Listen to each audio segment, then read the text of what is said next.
Why did the room fall quiet the moment she stepped inside? Lieutenant Kira Donovan noticed it immediately. The way conversations thinned, the way chairs shifted, the way eyes glanced then looked away. She stood near the back of the briefing room, helmet tucked under her arm, shoulders squared, face unreadable, not defiant, not defensive, just present. She had learned long ago that silence made people uneasy. The map on the wall glowed faintly, its digital terrain tracing a remote valley carved into the bones of Afghanistan. Red markers blinked like heartbeats that were slowing. 8 of them. Too slow. A voice droned through the briefing, coordinates, elevation, weather fronts, but Kira wasn't listening to the words. She was listening to the gaps between them, the pauses, the hesitations. Someone wasn't saying something. She glanced at the team seated at the table, men who had spent their lives training for moments like this, veterans with scars that never quite healed. They weren't looking at her, not directly, but she could feel their awareness circling her like cautious animals. She was the outlier, the risk, the one whose presence required explanation. Rules of engagement remain unchanged, the commander said. Observe only. No engagement unless fired upon. Kira's jaw tightened, not visibly, just enough. Observe only. That phrase had followed her through her entire career, like a leash disguised as discipline. She shifted her weight and studied the satellite feed. The compound sat quiet now, too quiet. She had seen this before. Quiet didn't mean calm, it meant waiting.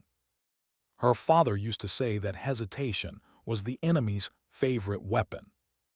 She wondered if anyone else in the room felt the same pressure building in their chest, or if she was alone with it, as usual.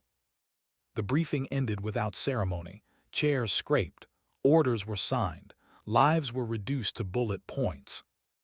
As the room emptied, the team leader paused beside her. "You'll have Overwatch," he said carefully.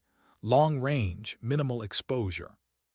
Kira met his eyes, saw the unspoken thing there, the calculation, the doubt masked as professionalism. "Understood," she replied. She didn't argue, she never did. Because arguing implied uncertainty. And she had none. What kind of person waits when waiting means watching someone die?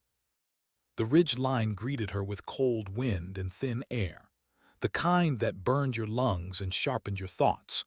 Kira lay prone behind her rifle, the terrain falling away beneath her like a held breath.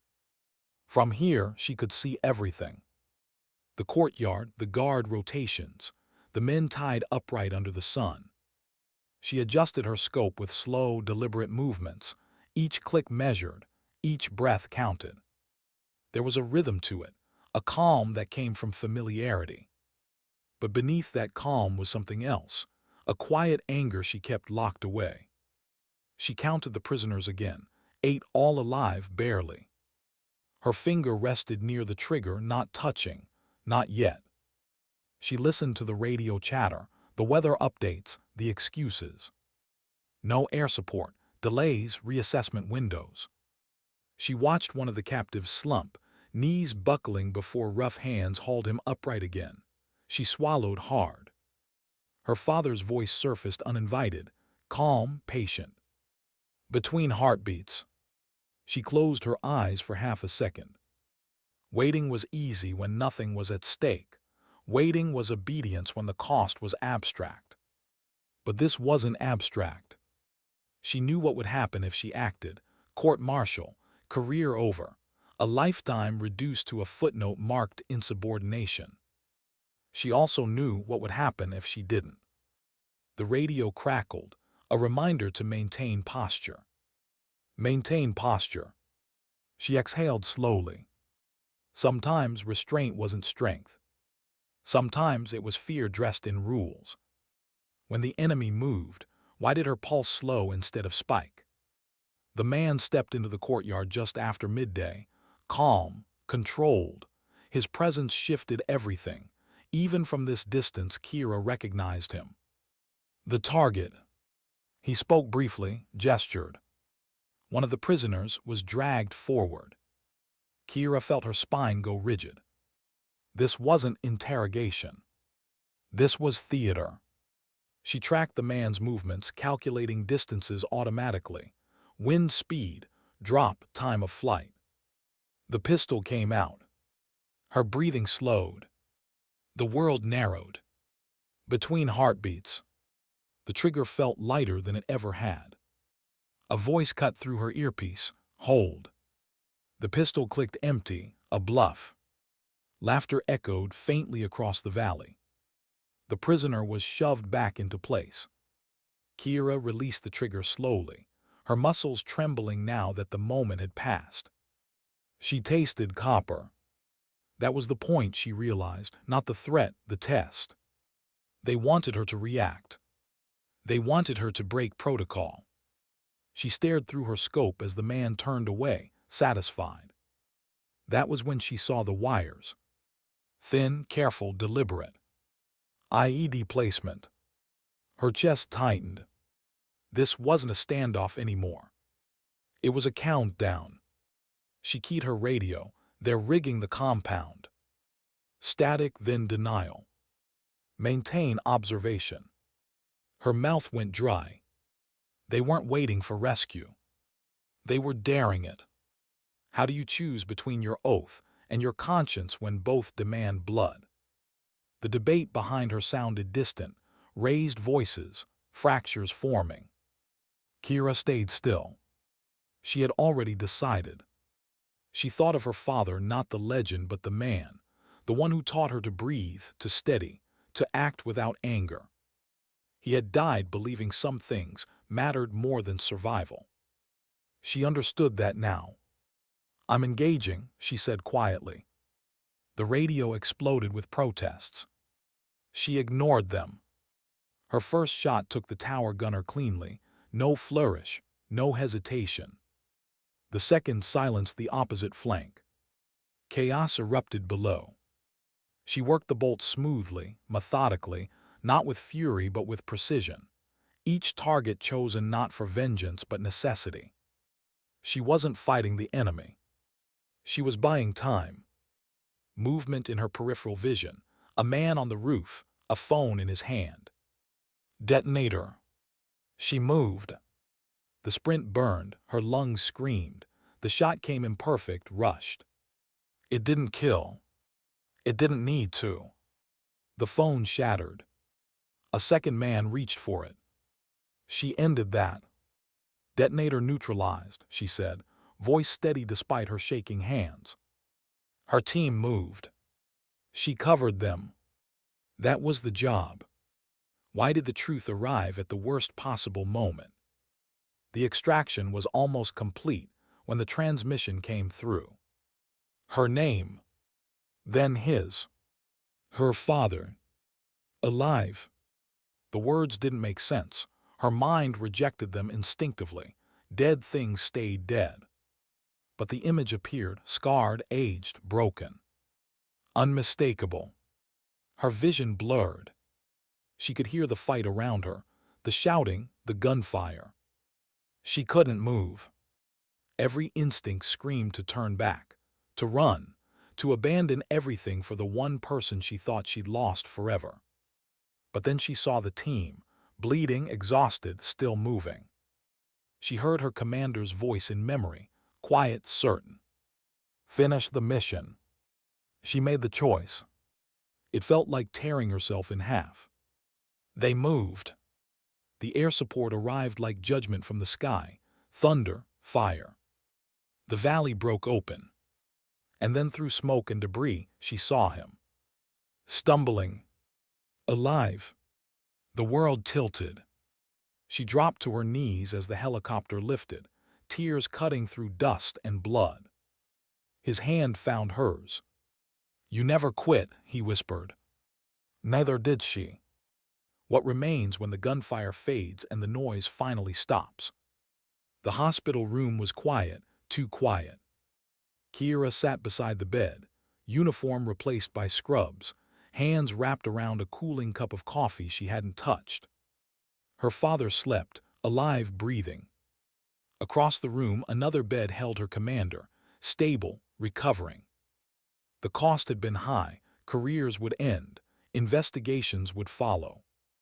She would likely never wear the uniform again. She felt no regret, because some things couldn't be measured in rank.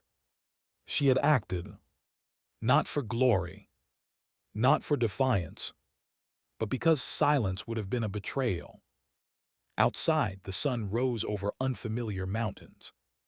Kira closed her eyes and breathed. Between heartbeats, sometimes dignity doesn't speak. It simply acts. Why did the quiet feel heavier once she was alone? Kira lay prone on the ridge long after the others had settled into their own positions, her body pressed into stone that still held the night's cold. The valley below was waking slowly, the way predators preferred it. No sudden movement, no unnecessary noise, just routine, habit, confidence. She adjusted her scope a fraction, more from instinct than necessity. The compound sharpened into clarity, every wall, every shadow, every human shape moving with casual certainty. That certainty bothered her. She learned to trust discomfort.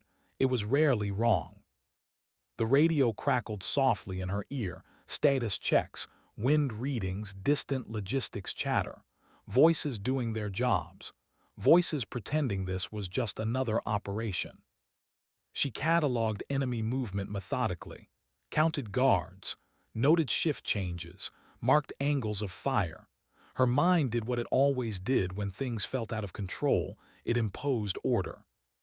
Still, her chest felt tight. She thought of the first time she'd been left out of a briefing years ago, not officially excluded, just forgotten, a chair missing, a glance that said, "We'll catch you up later." She'd been younger then, angry, eager to prove something. Now the anger was quieter, sharper. She watched one of the prisoners lift his head slowly, as if testing whether his neck still worked. It did, barely. Another leaned forward, weight sagging against restraints that bit into skin. They were exposed on purpose. A message. She zoomed in further, heart steady, eyes unforgiving. Training took over.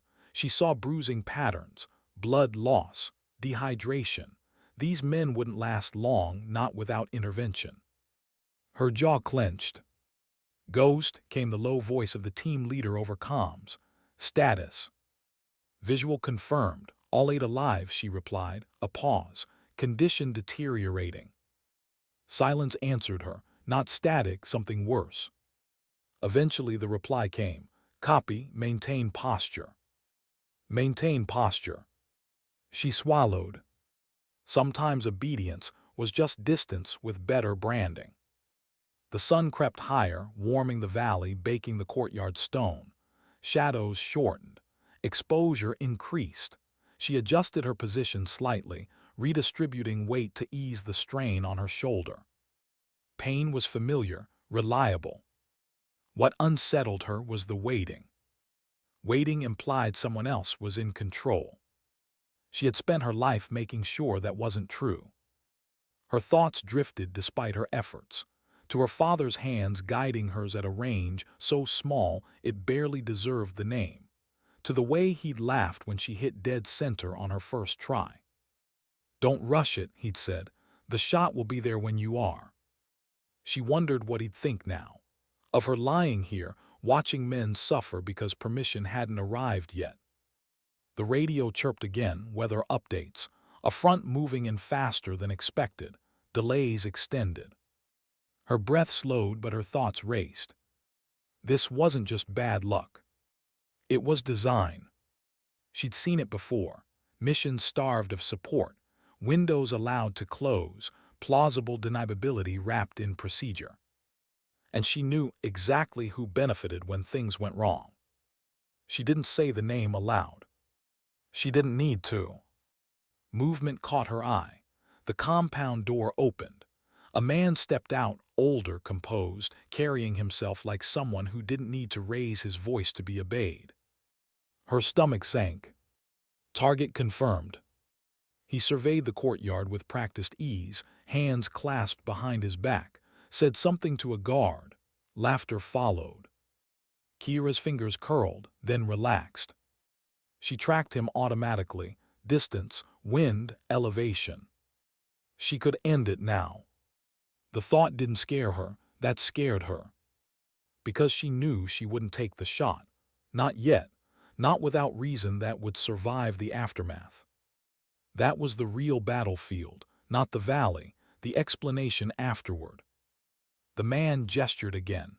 One of the prisoners was pulled forward. Kira's vision tunneled. She leaned closer into the stock, cheek pressed firm, breath slowing.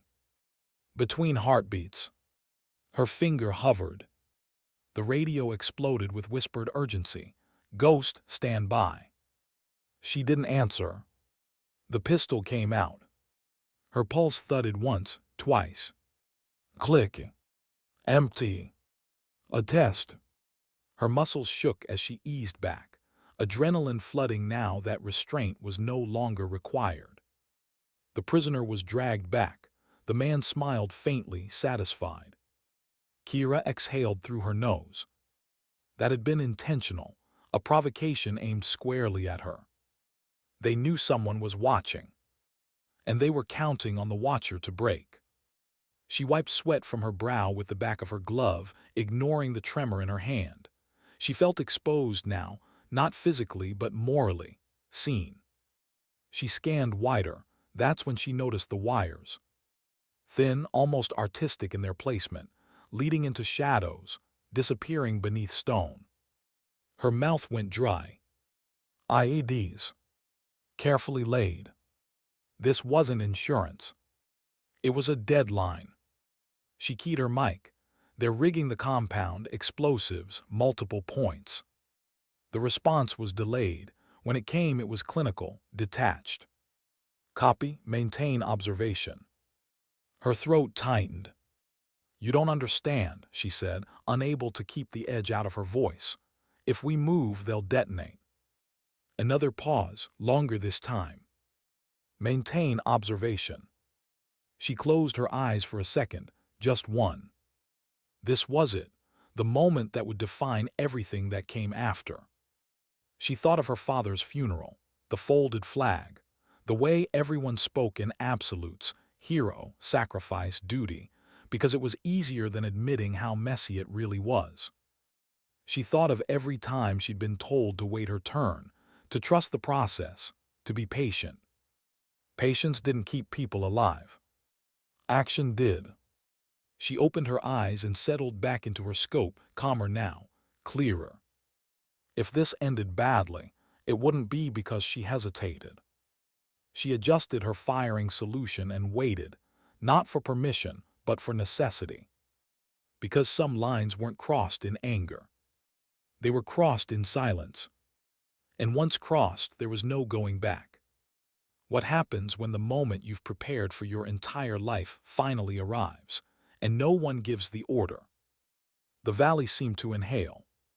Kira felt it before she saw it, the subtle shift in energy that came before violence. Guards moved with purpose now, not rushed, not nervous, intentional, the kind of calm that came when a decision had already been made. She stayed perfectly still, her body aligned with the rifle like it had grown there. Her breathing slowed until it barely disturbed the scope. The crosshairs rested on the compound's outer wall, drifting only with the wind she'd memorized minutes ago. The radio murmured in her ear, but the words blurred together. Updates, warnings, someone asking for confirmation that wouldn't change anything. She muted it. Not because she didn't respect command, but because clarity required silence. Below, the man she'd marked as the target stepped back into the courtyard. This time, he wasn't smiling. He spoke sharply, pointing toward the prisoners, then toward the surrounding buildings. Orders. Two men peeled away from the group and disappeared inside. Another climbed the watchtower with something heavy slung over his shoulder. Kira's stomach tightened. This was no longer intimidation. This was preparation. She tracked the man in the tower as he mounted a weapon. Not a rifle, something heavier, Improvised, crude, effective at close range. Her mind ran through contingencies automatically. Angles, collateral risk, what she could stop, what she couldn't. She felt the familiar weight of inevitability settle into her chest. You can't save everyone.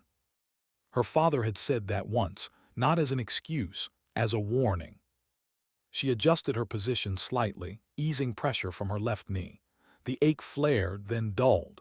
Pain was background noise now. Her focus narrowed to the courtyard. One of the prisoners collapsed. Not dramatically, just folded, like his body had finally run out of reasons to stay upright. The guards laughed. Kira's jaw clenched so hard it hurt. She zoomed in, scanning for signs of life. A twitch, a breath. They're still alive. Barely. The target raised a hand, silencing the laughter. He said something quietly. A guard nodded and stepped forward, pulling the collapsed man upright by his hair. Kira felt something inside her crack. Not break. Crack. This was the line. She keyed her mic back on. They're escalating, you need to move, now. The reply came quickly this time, too quickly. Negative, we're still waiting on clearance. Clearance. The word tasted bitter. She imagined the chain of command stretching thousands of miles away, cushioned by distance and protocol. People weighing risk on screens, calculating acceptable loss. She wondered if any of them were watching the feed. If any of them could see what she saw. The guard drew a knife. Time slowed. Kira's breathing became mechanical, in, out, in. Between heartbeats. Her fingers settled on the trigger, pressure increasing by degrees she'd practiced 1,000 times. She didn't aim for the guard. She aimed for the knife.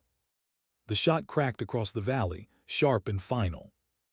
The blade spun away, clattering uselessly against stone. Chaos erupted instantly. Shouts, screams, men scrambling for cover. Kira didn't wait to see reactions. She worked the bolt smoothly, already tracking her next target.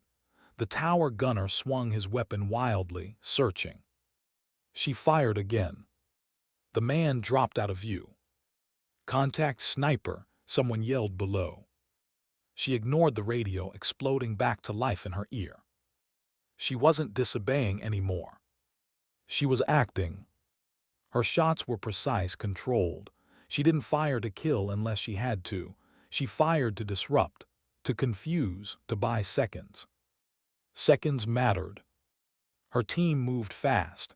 She could hear it now, the distant thud of boots, the clipped urgency of voices closer to the ground. She covered their advance, shifting angles, adjusting for movement. Sweat stung her eyes. She blinked it away. A man emerged from a doorway with a phone in his hand. Detonator. Her pulse spiked. She swung the rifle, sight picture wobbling for the first time. The shot broke imperfectly, catching the man in the shoulder. He dropped the phone. Another guard lunged for it. Kira fired again. This time, there was no hesitation. The phone shattered. She exhaled sharply, hands trembling now that the immediate threat was gone. Detonator neutralized, she said into the mic, voice steady despite the chaos roaring in her ears. The reply was stunned silence. Then copy. No apology, no acknowledgement of what it had cost her to make that call. She didn't expect one. The fight below intensified, close quarters now, shouting in multiple languages, the crack of rifles echoing off stone. Kira shifted positions, rolling slightly to keep her silhouette low. A round snapped overhead, close enough to feel the air move. They'd found her. Good. That meant they weren't focused on the team. She took out another shooter lining up on her position, then another trying to flank from the ridge's base. Her shoulders screamed with each recoil. She ignored it. Pain could wait. The radio crackled again. Ghost, fall back, you're exposed. She almost laughed. She'd been exposed her entire career. "I'm good," she replied, breathless. "Keep moving." A moment later, a transmission cut through the noise, different frequency, different voice. "Kira." Her name. Her blood ran cold. She recognized the voice instantly, even distorted by static and distance. Older, rougher, but unmistakable. Her father. The world seemed to tilt. "No," she whispered, the word torn from her chest. The voice continued, calm, almost gentle. "You always were stubborn." Her vision blurred. She forced herself to blink, refocus. The courtyard swam back into view, but her hands shook now badly. This wasn't possible. He was dead. She buried him, folded the flag herself. "Kira," the voice said again, "listen to me." Gunfire snapped nearby, dragging her back just enough to roll aside as rounds chewed into the rock where her head had been. She scrambled to a new position, heart hammering. "This is a trick," she muttered. "It has to be." But part of her, the part she'd never quite buried, knew better. "Finish the mission," the voice said quietly. "Don't stop for me." Tears burned her eyes. She wanted to scream, to run, to abandon everything and find him. Instead, she steadied her rifle. Because that was who she was. She covered her team through the final push, every shot an act of will, of denial, of sacrifice. When the last prisoner was freed and the call for extraction came, her legs finally gave out. She sank to her knees, rifle slipping from numb fingers. The helicopter thundered overhead, rotors whipping dust and debris into a blinding storm. Through it, she saw a figure stumbling toward her position. Older, thinner, alive. Her father. The sound left her chest in a sob she couldn't control. He reached her just as the team pulled them both toward the aircraft. As they lifted away, the valley shrinking beneath them, Kira clutched his hand like it was the only real thing left in the world. She had crossed the line. There would be consequences. But in that moment, surrounded by noise and wind and tears, she knew one thing with absolute clarity. Some orders were meant to be broken. Because obedience could never replace conscience. And silence, once shattered, could never be restored. What do you do when survival gives you answers you were never supposed to have? The helicopter lifted hard, banking away from the valley as if it, too, wanted distance from what had just happened. Kira sat on the floor, back against the frame, her rifle secured by muscle memory more than intention. Her hands were still shaking, not from fear, from overload. Across from her, her father stared back like a ghost that had decided to stay. He looked smaller, not weaker, just reduced, as if time had taken what war hadn't finished. His beard was streaked with gray, his face lined deeper than memory allowed, and his eyes carried something heavy, something apologetic. She couldn't speak. If she did, she was afraid the moment would fracture. The medics worked quickly around them, checking wounds, applying pressure, asking questions she barely heard. Someone wrapped a blanket around her shoulders. She didn't notice until later. Her father reached for her hand again. His grip was tentative, like he wasn't sure he was allowed.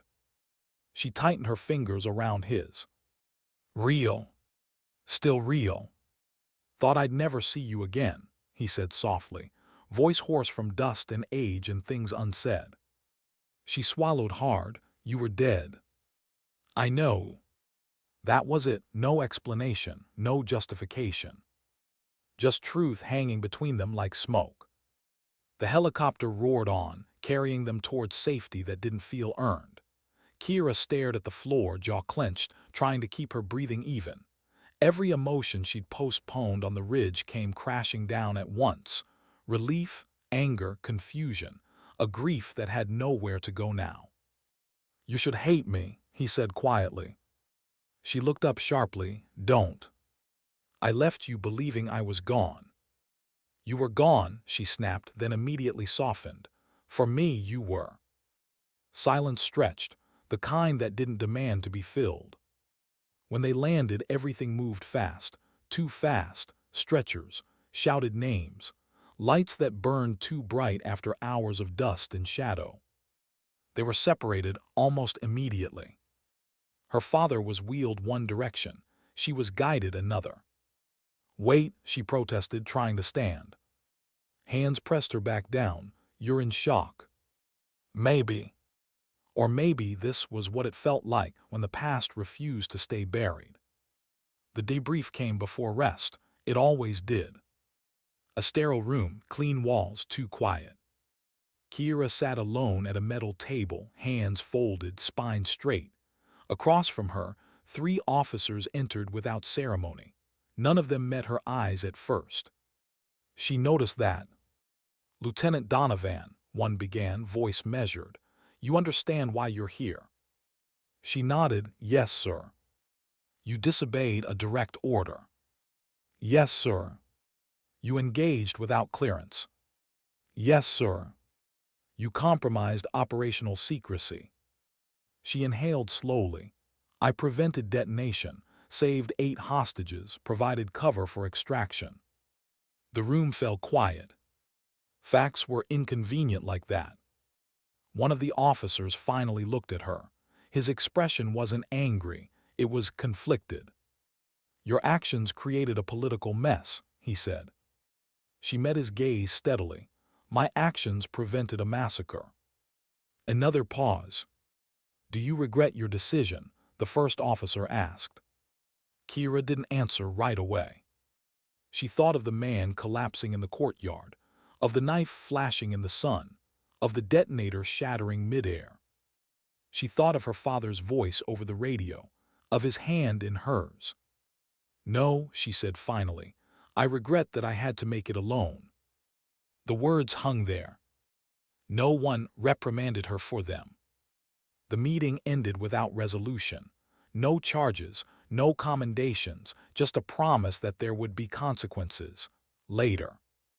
Later was how uncomfortable truths were handled. They released her after hours that blurred together. She walked the halls slowly, body aching now that adrenaline had drained away. Every step reminded her she was human. She found her father in a quiet recovery room, sitting up, staring out a window that overlooked nothing of consequence. He turned when she entered, smiled faintly.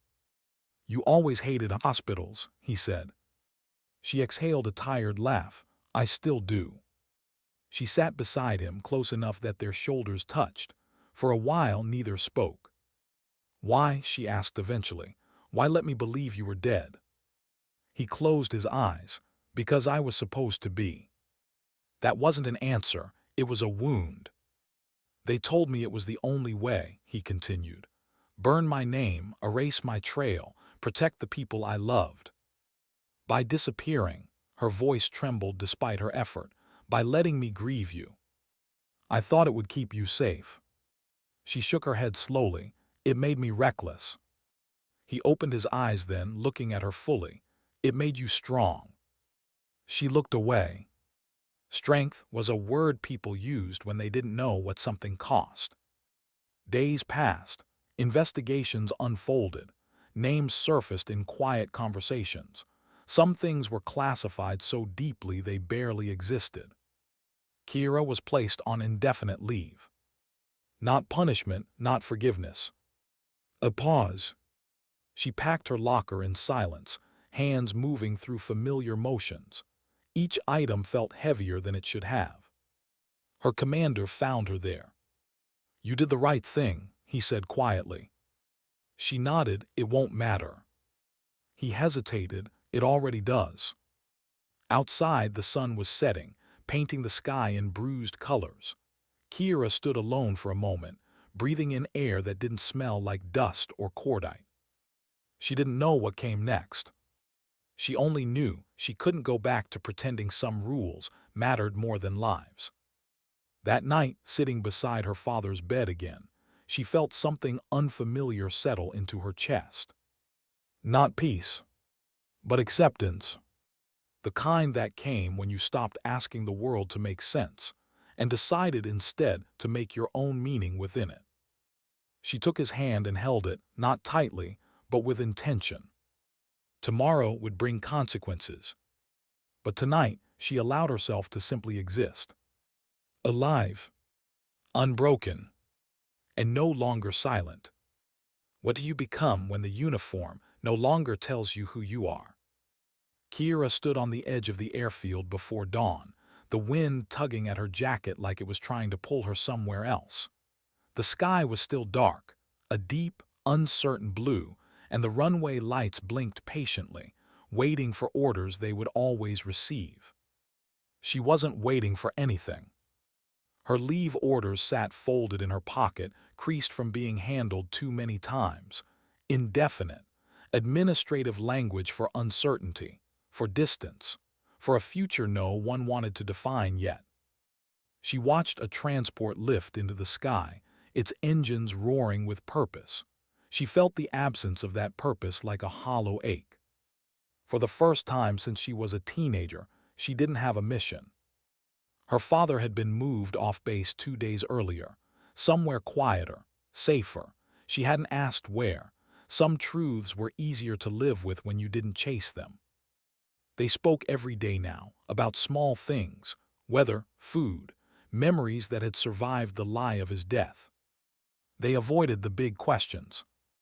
What happens next? She returned to her quarters and sat on the bed, boots still on, hands resting uselessly on her thighs. The silence pressed in. No radio chatter, no distant gunfire, just the hum of electricity and her own breathing. She closed her eyes and felt the weight she'd been carrying finally settle. Without the adrenaline, the memories came harder. The courtyard, the knife, the man's eyes when the blade spun away. She hadn't aimed to kill, but she had been ready to. That line mattered more to her than anyone else. She wondered how many more lines she'd crossed without realizing it, how many she'd justified because the outcome had been good. Her phone vibrated. A message from her father. "You okay?" She stared at the words for a long moment before replying, still figuring that out. A pause. "Me too." She exhaled slowly. They were both survivors now. That didn't mean they were whole. Later that morning, she met with a civilian liaison whose name she forgot as soon as it was spoken. The meeting was polite, careful, vague. "There may be opportunities," the man said, fingers steepled, "outside traditional channels." She heard the subtext. Disappear quietly, be useful without being visible. "No," she said. The word surprised both of them. "I'm done operating in the dark," she added. "If I'm going to serve, it won't be like that." He studied her, then nodded once. "That may limit your options." "Good." She left before he could respond.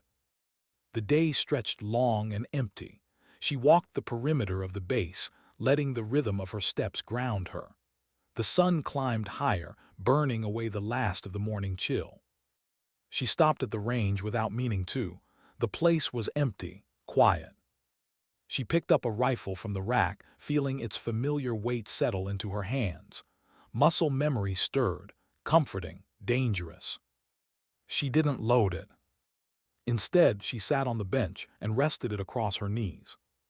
For years, this had been her identity, her proof, her justification. She set it down gently. Not abandonment. Choice. That evening she drove off base alone, leaving her badge with the guard. The city beyond felt louder than she remembered, messier, alive in a way the base never was. She parked near a small diner and sat in the car for a while, watching people come and go. Ordinary people with ordinary problems. She envied them. Inside, she ordered coffee and nothing else.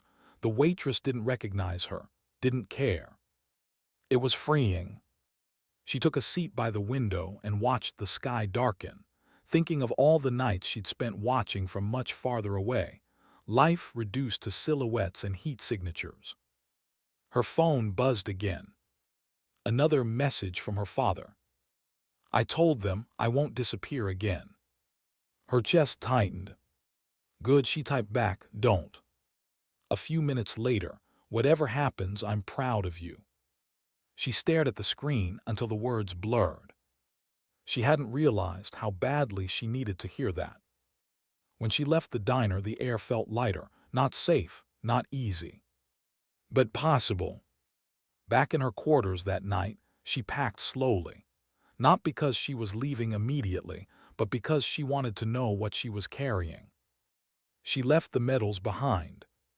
She kept the letters. Before turning out the light, she sat on the edge of the bed and allowed herself to feel something she'd avoided since the valley. Pride. Not in the shots she'd taken, but in the ones she hadn't. In the moment, she'd chosen conscience over compliance. The future was uncertain, her career likely over in the form she'd known. But she wasn't lost. She was still Kira Donovan, a woman who had acted when silence would have been easier.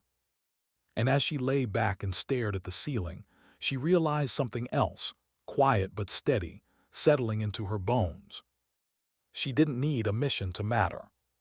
She needed alignment between who she was and what she was willing to live with. Tomorrow would demand new answers. But tonight, she let herself rest in the truth she'd earned. She was still standing. And that in its own way was enough. What remains when the world moves on, but you stay changed? Kira woke before sunrise out of habit, even though no alarm waited for her anymore. For a few seconds, disorientation pressed in, the unfamiliar ceiling, the quiet room, the absence of urgency. Then memory returned gently, not like an ambush but like a tide. She was no longer on leave. She was simply home. The house was small, borrowed from a friend who hadn't asked questions. It smelled like dust and old wood and something faintly hopeful. Outside, the neighborhood stirred slowly. A dog barked. A car door closed. Ordinary life unburdened by objectives. She sat up and rested her elbows on her knees, breathing in the stillness. This was the part no one trained you for. Not the firefight, not the extraction. The quiet afterward. She made coffee and stood at the window while it brewed, watching light spill across rooftops. Somewhere in the city, people were waking up with no idea how close their world had come to folding in on itself weeks ago. No idea how fragile safety really was. She didn't resent them. She envied them. Her phone buzzed once on the counter. A message from an unknown number. No greeting, just coordinates and a time. She stared at the screen for a long moment, thumb hovering. This was how it always happened. Not orders. Invitations disguised as necessity. A chance to step back into the shadowed space where rules bent and names disappeared. She deleted the message. The finality surprised her, not because she doubted the choice, but because of how easily it came. She finished her coffee slowly, deliberately, then pulled on a jacket and stepped outside. The city air was cool, honest. She walked without direction at first, letting her feet decide. Past a school where children gathered with backpacks too big for their shoulders. Past a construction site where someone was building something that would last longer than any mission. She stopped at a small park and sat on a bench, watching leaves shift in the breeze. For the first time in a long while, she allowed herself to think about the future without framing it as a contingency plan. Her father called just after noon. "I'm cleared," he said, fully. "No more handlers, no more shadows." She closed her eyes. "Good. I wanted you to hear it from me," he added, "before you hear the rest." Her grip tightened on the phone. "The rest." "They're going to make noise," he said gently, "about what happened, about you." She smiled faintly. "Let them." There was a pause, then, "You don't regret it." She thought of the ridge, the shot, the silence that followed. "No," she said. "I regret that the world makes people choose between rules and humanity." He exhaled slowly. "You always were better than the system." She shook her head, though he couldn't see it. I was shaped by it. I just stopped letting it decide who I am. They talked a while longer, about nothing important, about everything. When the call ended, she felt lighter. Not absolved, but unburdened. That afternoon, she received an email, official, impersonal. No apology, no praise, just confirmation. Her service record would remain sealed. Her name would not be spoken publicly. Her career, as it had been, was over. She read it once, then closed the laptop. There were worse endings. As the sun dipped lower, she returned home and opened the small box she'd carried with her since leaving the base. Inside were things that hadn't fit anywhere else. A folded letter from her father written years ago, but never delivered. A photograph taken before either of them understood what sacrifice would demand. A single patch worn thin from use. She placed the patch on the table and studied it. Once it had meant everything. Now it was just a reminder. She didn't throw it away. She didn't need to. Meaning wasn't something you erased. It was something you outgrew. That night she stood on the balcony and watched the city lights flicker on one by one. No helicopters, no alarms, just human lives unfolding in 1,000 quiet ways. She thought of the men in the courtyard, alive because someone had chosen to act. She thought of herself on the ridge, alone, uncertain, resolute.